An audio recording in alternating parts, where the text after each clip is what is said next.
has ordered agencies to educate the public on the disease. Press Secretary Trixie Angeles describes the current situation. First of all, it's only one case, number one.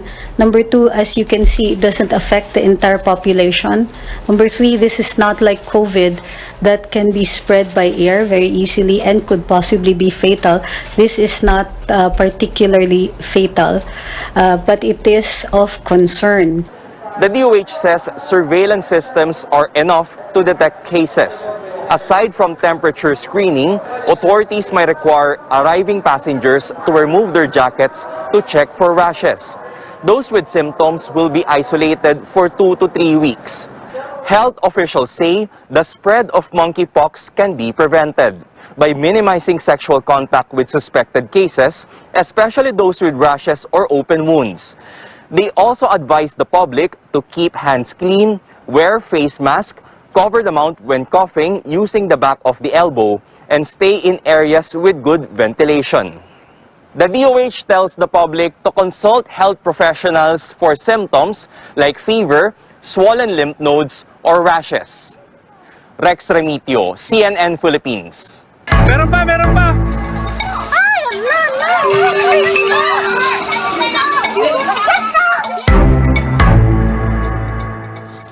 Search teams have retrieved the remains of 4 people buried alive in a landslide in Abra. The magnitude 7 earthquake that hit the province Wednesday morning triggered that landslide in Luba town. Education officials in the region say the victims, one of their students in Luzon National High School, a 21-year-old, a 70-year-old, and a foreman. Officials said the victims were on their way to work when the incident happened. Abra is under a state of calamity as people suffer from the earthquake aftermath. Experts from FIVOLCS are assessing damage and land hazards in the province. They say results of their study will help local governments carry out recovery plans. FIVOLCS has recorded over 1,000 aftershocks. Authorities record 6 deaths and 136 injuries. Nearly 19,500 people were affected. The estimated cost of damage to infrastructure is now at 48.3 million pesos. The magnitude 7 tremor not only destroyed houses and government buildings in Abra, it also damaged important heritage sites like the centuries-old Catholic Church in Tayum town, the epicenter. Our George Quiles joins us live from nearby Bangued town. Go ahead, George.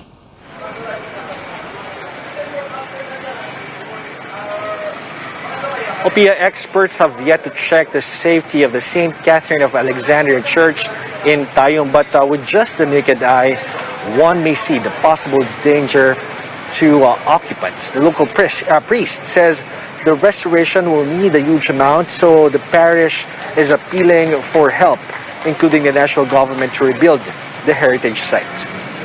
This is the Santa Catalina de Alejandría Parish Church in Tayum, Abra.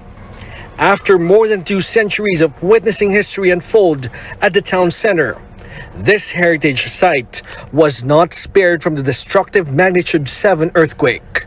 Portions of the bell tower crumbled, major cracks on the facade, and the plaster reinforcement chipped off, exposing the original brick wall.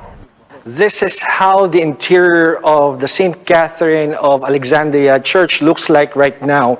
So during the quake, a portion of the retablo or the center altar collapsed, and over here we may also see the side altar, a portion of this, as well as a portion of the pillar also collapsed during the quake.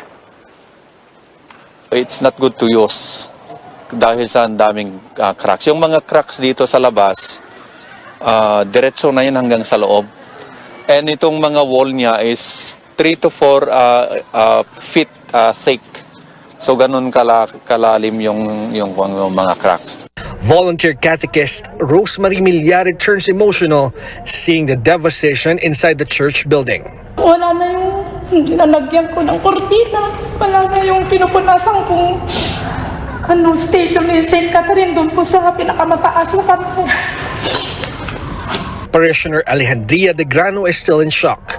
De Grano says she was named after the church patron saint, Catherine of Alexandria, making it a sanctuary for her personal and spiritual life. Opo, wala na po akong ibang alam na pupuntahan sa kahirapan ng aming buhay, kundi sa simbahan. Opo. Kahit wala po kaming pagkain noon, kasi mahirap lang nga po kami. Pupunta ako dyan sa simbahan, naglilinis yan, nililinis ko. Portions of the Granos house also suffered damages, but she's still thankful that her entire family is safe. Habang po lumilindol pa ng mga sunod-sunod, nagro-rosaryo pa kami sa ilalim ng mesa. Ito lang, yung naiisip kong kasama namin po. Binigyan ko na ng mga apo ko, ng mga ganito. Kinuha namin sa altar namin na nagsiliparan na. De Grano says her faith in God keeps her strong, and she believes the church building will rise from the ruins to be a refuge for the faithful in troubled times again.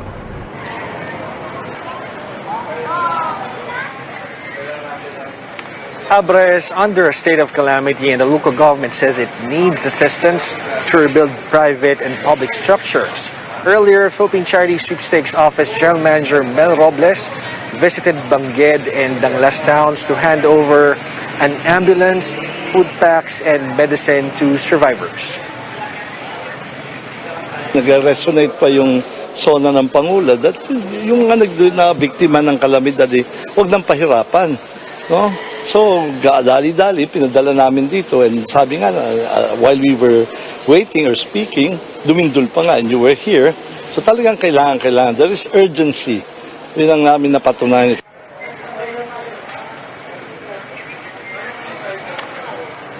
Local officials here in Abra hope people will be able to have a sense of normalcy in a week.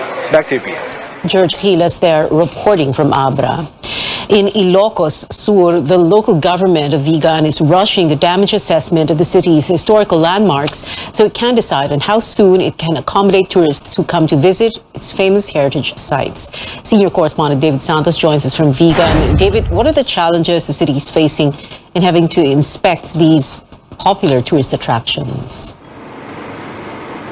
Well, Pia, we're here at Governor A. Reyes Street, site of an abandoned ancestral home that has been reduced to rubble following Wednesday's powerful quake. Now, aside from insufficient resources and equipment, the city government also has to deal with limited personnel to do safety checks on hundreds of historical buildings and business establishments before its thriving tourism industry can return to normal. The Vigan city government hard at work trying to salvage what it can.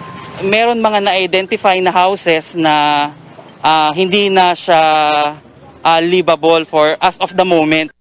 The city has assembled teams of volunteer experts, architects, engineers, and conservationists. Their job inspect about 250 ancestral houses and historical buildings within Vigan's popular heritage sites.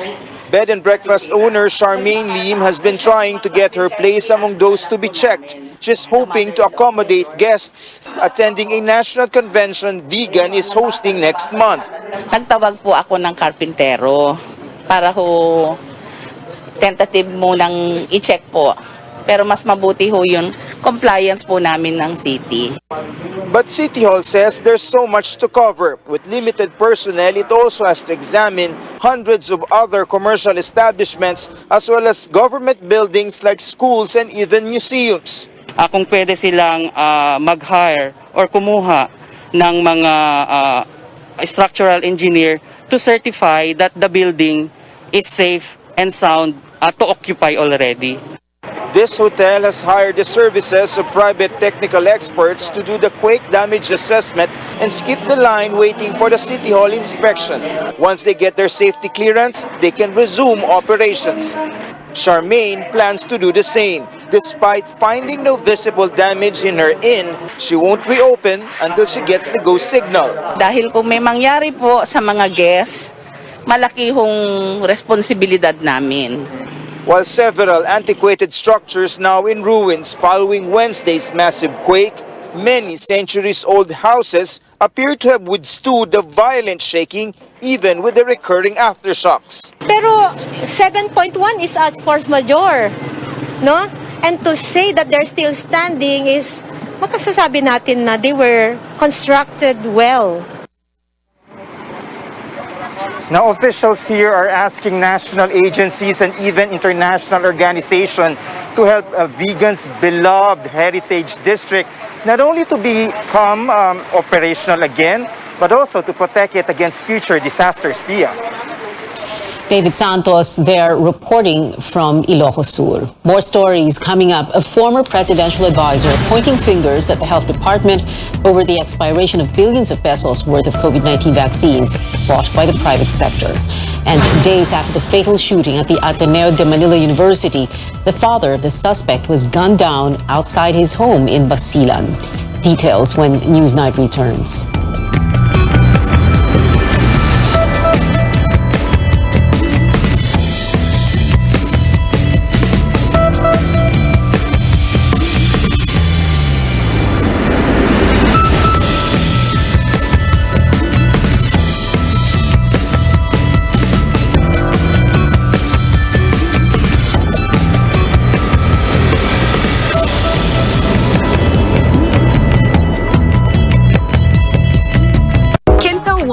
Toyota's global leasing service gives you the freedom to move, to go where you want, the freedom to be productive, freedom to pursue your passion. Kinto One, powered by Toyota, lets you choose how you drive your life, giving you the freedom to enjoy what matters most. The freedom to drive worry-free is yours. Kinto One. Subscribe and drive. It can be dangerous out there. Buti na lang there's locally super fruits with 3 kinds of fruits that are super in many ways. First, there's our dragon fruit drink na mayaman sa prebiotics that aid digestion. Second, there's our passion fruit drink with no added sugar and high in vitamin C. Lastly, we have our mangosteen drink, good for your heart. All superfruits contain more antioxidants than your average fruit to help protect your immune system. Superfruit for super you. Fried chicken? Timplang happy! With easy-to-cook Magnolia Chicken Timplados. Iba't ibang sarap ng chicken, kaya. Anong Magnolia Chicken Timplados mo? Iba't ibang easy chicken sarap.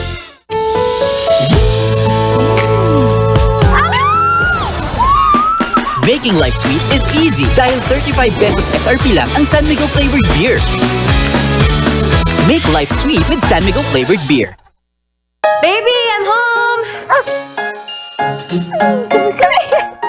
Happiest ako kapag listo at ganado siyang kumain. Happy and healthy siya sa Nutri-Chunks.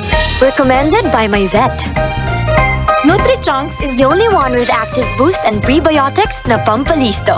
Made with real meat and fortified pa with essential nutrients that help keep him strong, healthy, and happy. Listo ganado sa Nutri-Chunks. Life is many things. It's messy, but the kind of mess we love. Sometimes it's predictable, and sometimes it isn't. But there's always a way. And it's full of surprises. Introducing the next-gen Ford Everest. Life is yours to master. With more infrastructures in place, like airports, expressways, and those hard-to-reach areas, even the smallest or the micro businesses such as us would grow in terms of faster and efficient services and being able to deliver to more customers and being able to also reach out to more communities. Infrastructure projects of San Miguel will enable greater connectivity and encourage further development in rural areas and decongest major cities for better mobility. By moving more people more efficiently, San Miguel helps the economy by making its citizens more productive. Less time spent traveling will translate to increased economic activities.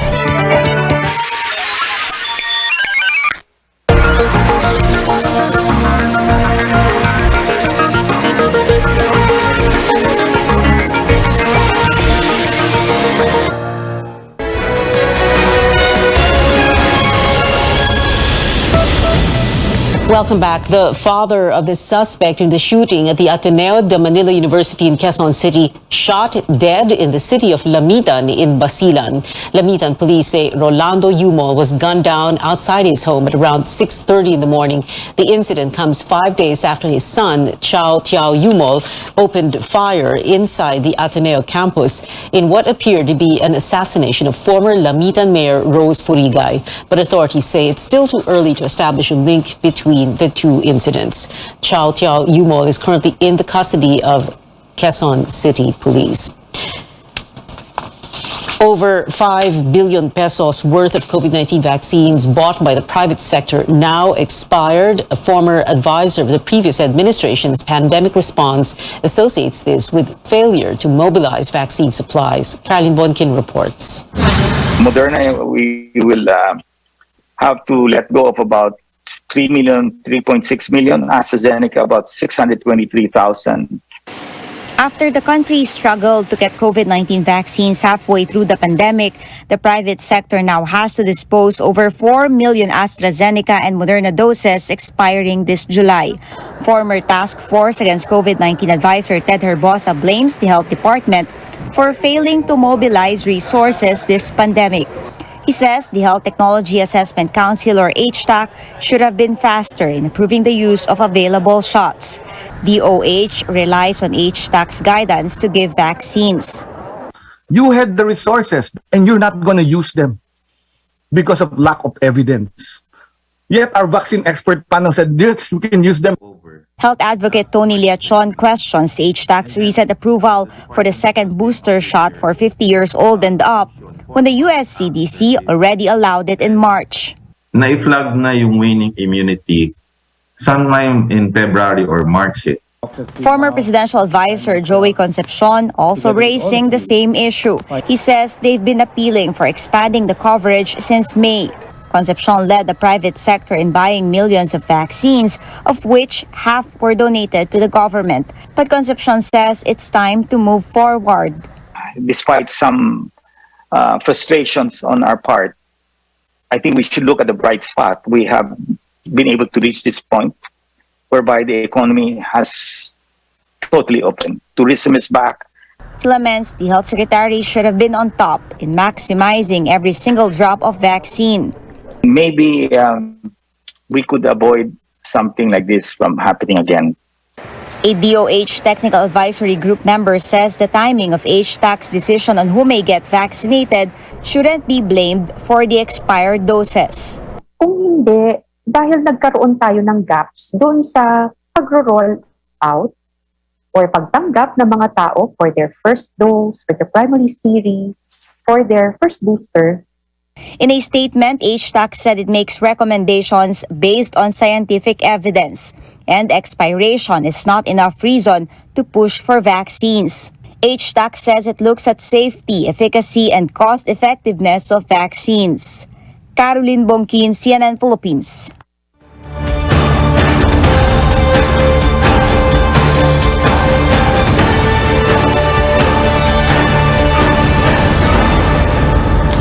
For the third time this month, President Bongbong Marcos vetoes a bill ratified by both houses of Congress. Lawmakers say they respect Mr. Marcos's decision, while an analyst explains a new president's veto sends a strong message. Amor Santos has that story.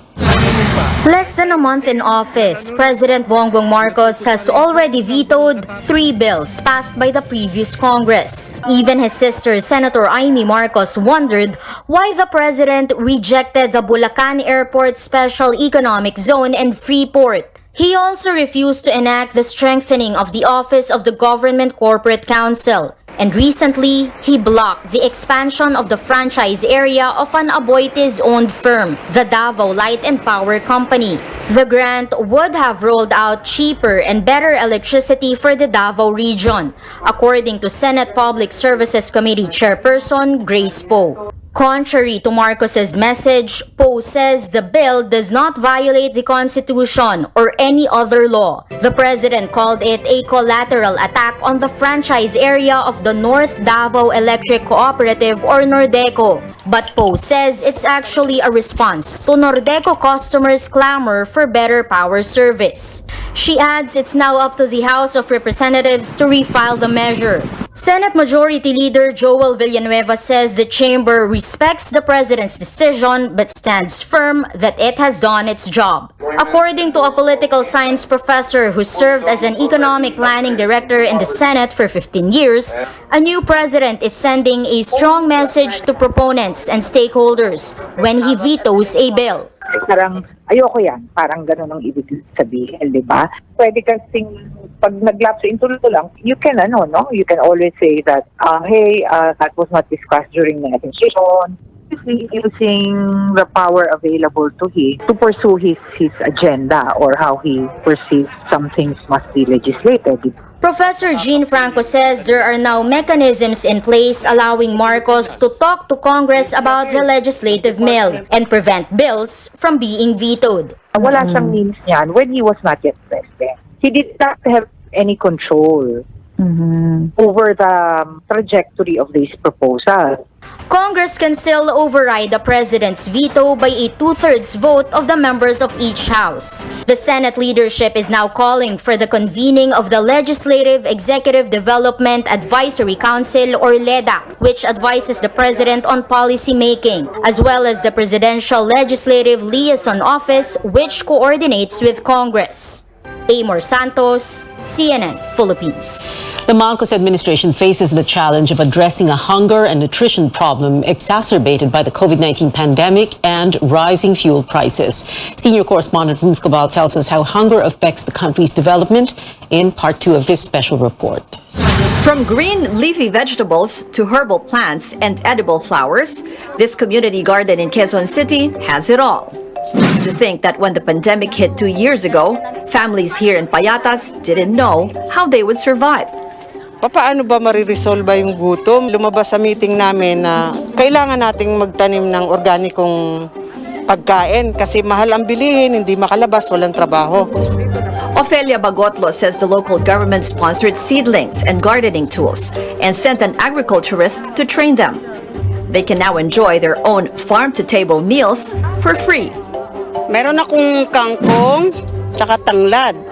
Gagawin ko tong adobo with tokwa at saka oyster sauce, isang gulayan na, kasama ang tuyo.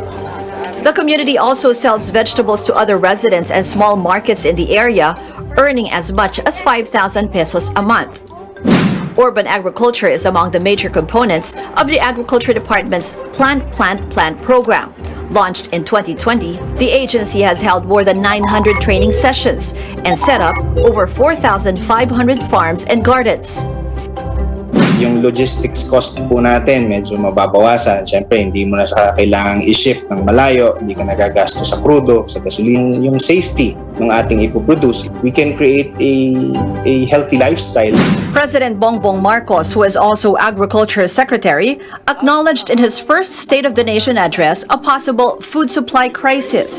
He vows to boost food production by helping farmers with loans, land payments and acquisition, and post-harvest facilities. One of the main drivers of our push for growth and employment will be in the agricultural sector. Ang mga pautang at financial assistance sa mga magbubukid at mangingisda ay magiging institusyon at patakaran ng aking administrasyon. But it's a daunting task from where previous administrations left off. A 2021 World Bank study shows the Philippines is among 10 countries in the world with the highest number of stunted children. 1 in 3 Filipino children is small in size relative to the age. The Nutrition Council says this indicates hunger or chronic lack of food. Bumababa yung IQ, no? And then yung iba hindi na nakakatapos, no, yung sa school. Contributory yan sa nila productivity and overall, no, economic development. Pag sa household level, di ko konti ang sweldo, so magiging cycle. The World Bank says the Philippines has a human capital index of 0.52, which means that the future productivity of a child born today will be half of what could have been achieved if he or she was healthy and completed education. Economic loss was estimated at $4.4 billion, mostly from foregone earnings as a result of low productivity and high healthcare costs. Experts say focusing on food security is a significant step, but this must be combined with equitable access to proper education, healthcare, and other basic services. Ruth Cabal, CNN Philippines. When we return from Kill This Love to Ready for Love, we give you a look at Blackpink's latest music video next. Keep it here on CNN Philippines.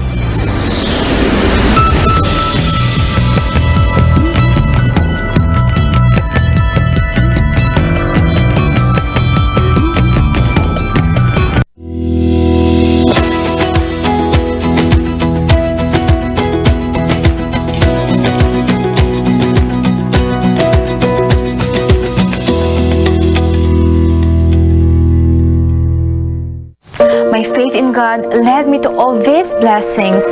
Kaya ako, all out sa lahat ng bigay ng Panginoon. Spirit, mind, and body. Sa tulong ng exercise, healthy diet, and MSU+. Sabi ng tatay ko, when you put God first, you will always be first. MSU+ with CoQ10 and L-carnitine, my plus to life. Mahalagang paalala, ang MX3 Plus ay hindi gamot at hindi dapat gamiting panggamot sa anumang uri ng sakit.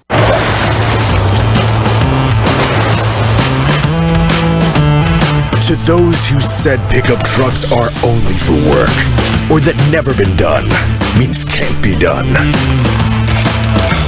or trucks couldn't be comfortable. To those, we say thanks for the inspiration. Next generation Ford Ranger. Do the undone. Reserve yours now on Ford.com.ph or at your nearest Ford dealer.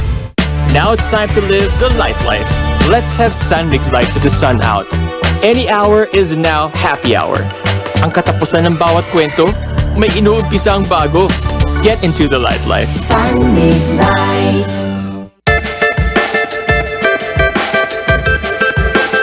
If all-out action is what you desire, then head to the forest heartland of Cagayan Valley, Quirino Province.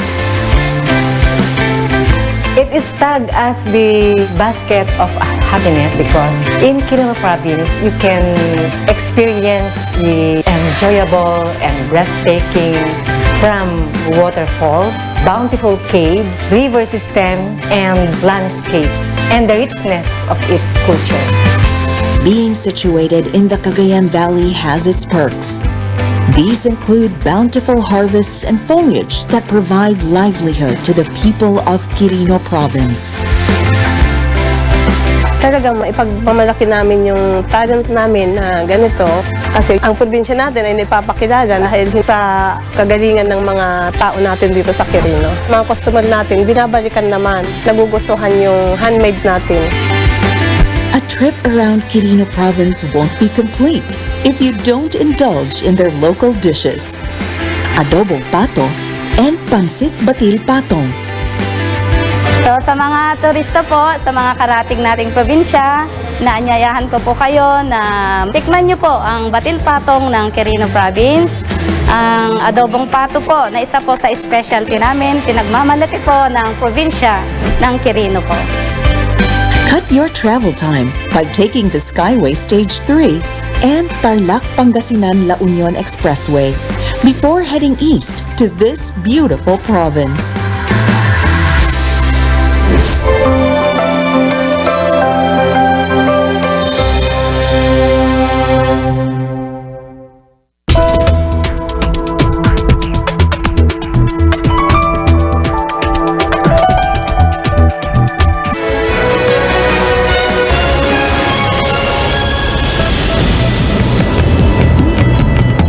This is Newsnight on CNN Philippines. This one's for Blink's Blackpink has officially released its new song, Ready for Love. The animated music video was made with game PUBG Mobile. Fans have waited for the song to drop since the recording session for the track was shown in Blackpink's Netflix film in 2020. Here I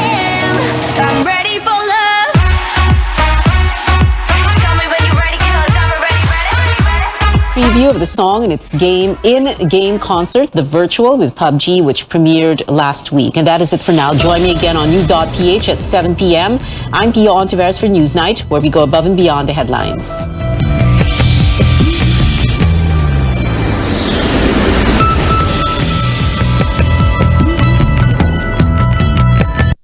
This program is brought to you by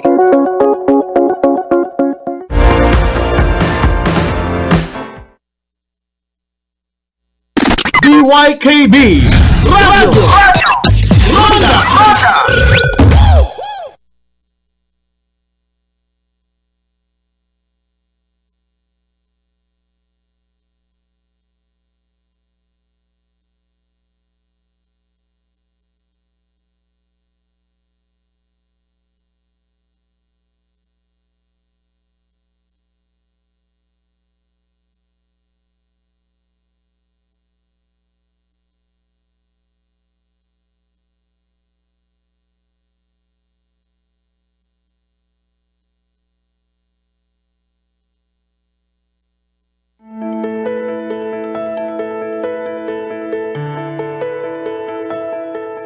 Many Filipinos lose their lives every day to chronic diseases like diabetes, cardiovascular disease, as well as cancer. In fact, the World Health Organization reported that they take almost 300,000 lives every year. But experts claim that eating well is one of the top things that you can do to manage these diseases as well as its symptoms. So what should your diet really consist of? How much fruit and vegetables should you take every day? On the program today, we'll talk about how Filipinos living with chronic diseases can eat better and enjoy it as well.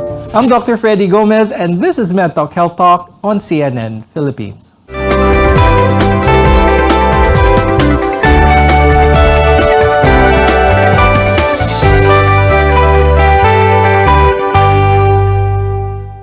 A big reason many of us are so vulnerable to chronic diseases is an unhealthy diet. According to the WHO, over 90% of Filipinos don't reach the recommended amount of fruit and vegetables per day. On top of that, many Filipinos settle for food higher in calories and lower in nutritional value. With us is Ms. Bea Mariola Recuerdo. She's an accredited nutritionist of the Singapore Nutrition and Dietetics Association.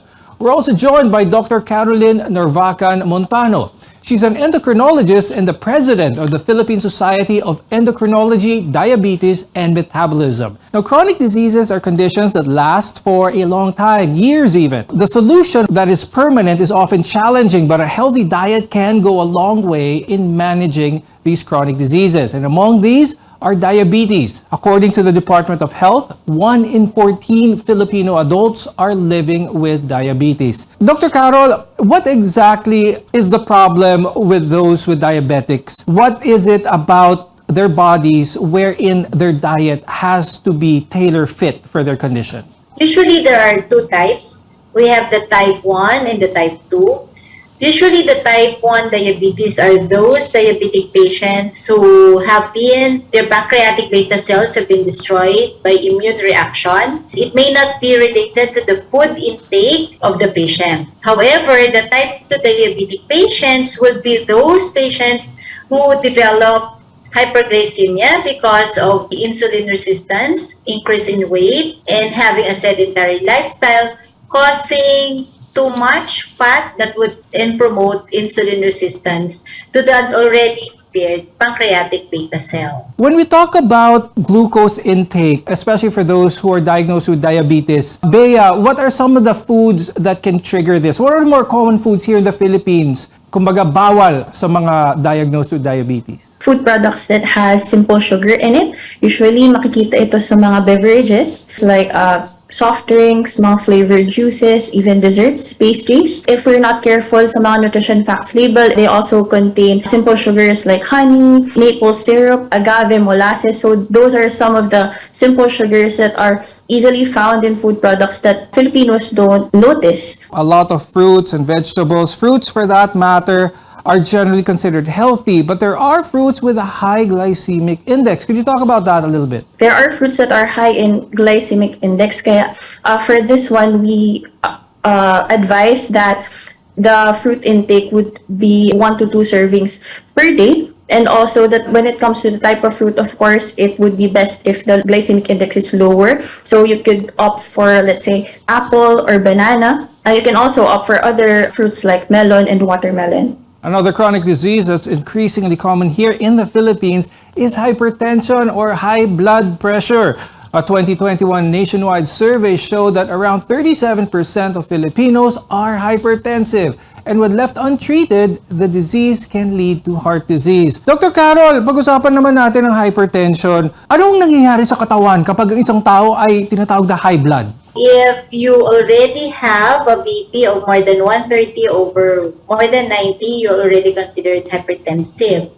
Now, the reason for this may be that you're having some problems in terms of the metabolism of salt, probably salt in your body. And this may be brought about by too much intake of salt or saturated fat or even trans fat. So, diet also plays a big factor here, katulad din sabi ni Dr. Carol. Ngayon, Bea, pagdating naman sa pagkain, maraming minention si Dr. Carol. What are some of the food that people with hypertension, ano yung mga dapat iwasan nila? Oily food, of course, yung mga deep fried, and also it includes fast food and mga processed foods. Unfortunately, they are very high in saturated fat and trans fat. Yun yung mga dapat iwasan. Now, as you cut back on foods high in sodium, it may take a little time for your palate to adjust. So be patient with the diet and you'll see effective results. When we return, we'll discuss other common chronic diseases and the best diets to manage them. We're your partner in healthcare, so keep it here on MedTalk Health Talk.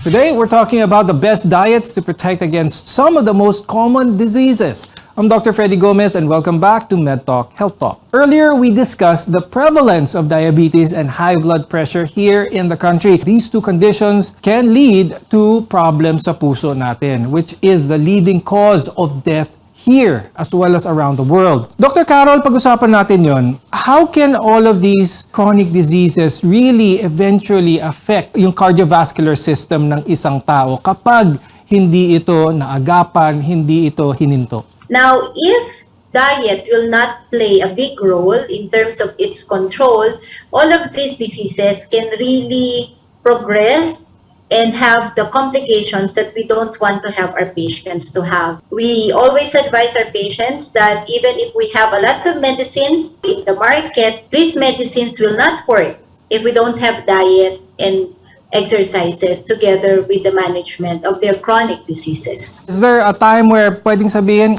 wala na, this is too late, masyado na ako matagal with this chronic disease to see any improvement? There's no limit to the time. Even at any stage of the disease, you can still incorporate diet. Now, if, for example, you are on the stage that you are already on the malnourished side because of the complications, diet would still play a role, and it would be on another spectrum where you're going now to improve and give healthy choices so that you can further reduce the chances of paglala of the complications. And the most important behavioral factor that can lead to a cardiovascular disease, apart from tobacco use and physical inactivity, is your diet. Now, Bea, what is the connection between a healthy heart as well as eating well? Please explain that to us. It depends on the nutrition na nakukuha sa diet. So, it would be best if a person who already has heart problems would be eating foods that are high in fiber, low-fat products, lean meat, and focusing more on eating a balanced diet that consists of carbohydrates, proteins, and fats. So, para ma-maintain yung heart health ng katawan. What should we incorporate into our diet, and give us some tips in order to make this an easier endeavor or an easier journey for a lot of our viewers? There will be 4 types of food that will make us be very high risk to develop these chronic diseases. Those will be high processed carbohydrates, sugar sweetened beverages, We have saturated and trans fat and the red and processed meat. So I guess if we're going to take this all in moderation, and we can actually prevent ourselves from having these chronic diseases. So limit lang. It's more of the limitation and fighting it off also with exercises. If you talk about moderation, is it better to cut it completely, or is taking it in moderation like a treat, parang consuelo na lang, but is it better to cut that completely from your diet? Now, the plate method, we can actually introduce this plate method. So why am I saying that we can have this type of food in moderation? Because in the plate method, you're going to divide your plate into half of it will be in the vegetables, half of the plate will be divided into complex carbohydrate and the fat. Now, just as high blood pressure and diabetes can lead to cardiovascular diseases, it can also put you at risk of kidney disease. It's the 7th leading cause of death here in the Philippines. Dr. Carol, pag-usapan naman natin ngayon ang kidneys natin. What is happening kapag someone has a chronic kidney disease? We've noted that there's an increased risk or increased rise of chronic kidney diseases due to diabetes. And primarily it's because not just due to the uncontrolled hyperglycemia, but also because of too much salt intake of our patients.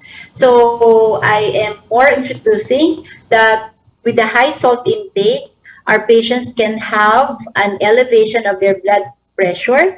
Now, together with an uncontrolled glucose or uncontrolled sugar, that will be very, very hard for the kidneys to manage. Hence, they can really develop into chronic kidney disease. Salt is also one of the main ingredients in food that gives it taste, that makes it enjoyable for people. So my question for you is it possible to put salt at the very minimum or even take away salt altogether but still enjoy food? Yes, it is still possible. So usually I recommend that my patients would focus more on herbs and spices when it comes to flavoring their food. It's still possible to cook local dishes like adobo, salpicao, and tapa by using herbs and spices to improve the flavor and still retain the quality ng lasa ng pagkain. Are a lot of these chronic diseases we see nowadays, could this be traced back to the patient's childhood? How food was introduced to them? What was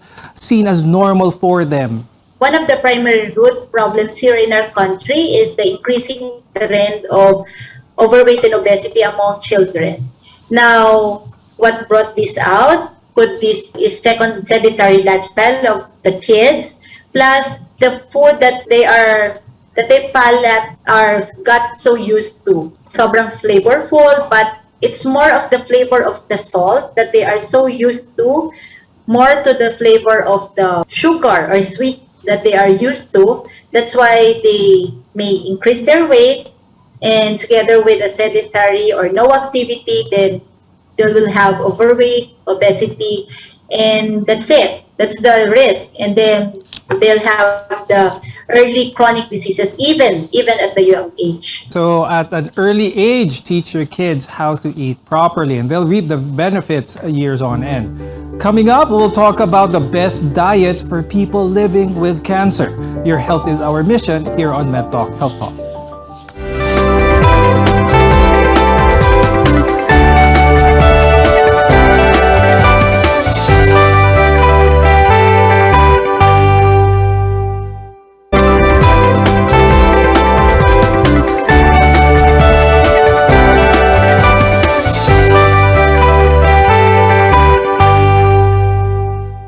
I'm Dr. Freddy Gomez and this is MedTalk Health Talk. Here on the show, we always stress the importance of a healthy diet in protecting your health.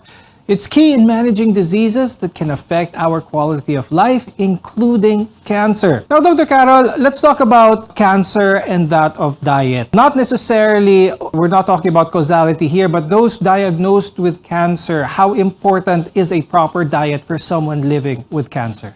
We don't want our patients to develop malnutrition, especially during treatment. If they are malnourished, then they'll not be able to have energy to fight off together with the chemotherapeutic drugs and together with the medications that we also give for our cancer patients. So of course, just the same, We also highlight the fact that they should not be malnourished. We nourish them with high fiber. We nourish them with healthy diet. Could you give some concrete examples ng mga foods na high in fiber? Fruits, okay, so for this one kasi kailangan maingat yung sa food preparation and dapat malinis talaga kasi sensitive din yung patient and we have to focus din dun sa immune system ng patient. So importante din yung sa food preparation and sa cleanliness. Pero for that, yung mga basic na pagkain ng Pinoy like yung mga pinakpit, chop suey, pwede natin siya i-serve for them. Now, Bea, in terms of maximizing the nutritive content or the nutritive benefits of these foods, what do you suggest when it comes to preparing them? When it comes to cooking, when it comes to adding heat to certain foods, are we robbing the certain nutrients of this? Kapag ang fruit ginawang juice, natatanggal ba ang fiber na benefit dito ng mga fruits? For the cooking part, yes, maganda din na nabanggit yung sensitivity to heat. So maganda kasi kung na-retain pa din yung freshness ng vegetable, hindi yun talagang lantang-lanta, it's not too soft. So it would be best if there is still a crunch when it comes to cooking the vegetable as parang indicator na hindi na overcook yung vegetable and hindi nawala yung mga certain nutrients na kailangan ma-retain. And when it comes to fruits, yes, it would be best if the fruit is eaten as a whole fruit. But if the patient also prefers juiced or mga pureed na fruit, it would also be good kasi for patients with cancer, they are a bit sensitive to taste and they may lack appetite. So it would be best if we could take into consideration their food preferences when preparing their food. Now, Dr. Carol, nowadays, marami talagang diet trends ang nakikita everywhere. The paleo diet, the ketogenic diet, the vegan diet even. And now, all of these diets, in your opinion, what should be the basic mindset of someone who wants to adopt a certain diet to maximize health benefits? The type of diet that has been recognized by the American Diabetes Association, by the American Heart Association would still be the Mediterranean diet. And this would be an increased intake of vegetables, moderation of fruits, and of course, less or almost none of the saturated fat, of course, the lessening of the processed food, and of course the red meat. When it comes to these chronic diseases that we mentioned here, is there a common factor amongst all of them that the viewers should be aware of? In particular here, is it the high salt content of certain foods that are detrimental to those with chronic diseases like this? Is it the high fat cholesterol? That would be the highly processed carbohydrate and of course the high salt intake. So if we will be able to lower this down and then together with exercise, then we can have longer life, healthy lifestyle. Now, Bea, before we go, do you have any tips for our viewers about maintaining a healthy diet intake? It's okay to eat certain types of food as long as you eat it in moderation. Variety, so as much as possible, variety of fruits and vegetables. If you could eat the rainbow, a different color of fruits and vegetables, that would be best. And of course, balance when it comes to diet, 80% diet and 20% exercise to maintain a healthy lifestyle. And of course, Dr. Carol, before we go, any important tips for our viewers? For us endocrinologists, we teach our patient to follow the Pinggang Pinoy. And because the Pinggang Pinoy can guide us what the real foods that we should be seeing among our plates. With that, thank you very much, Ms. Bea Mariola Recuerdo and Dr. Caroline Narvacan Montano for being with us here today and sharing your expertise. I'm Dr. Freddy Gomez, and we'll see you again next time here on Med Talk Health Talk.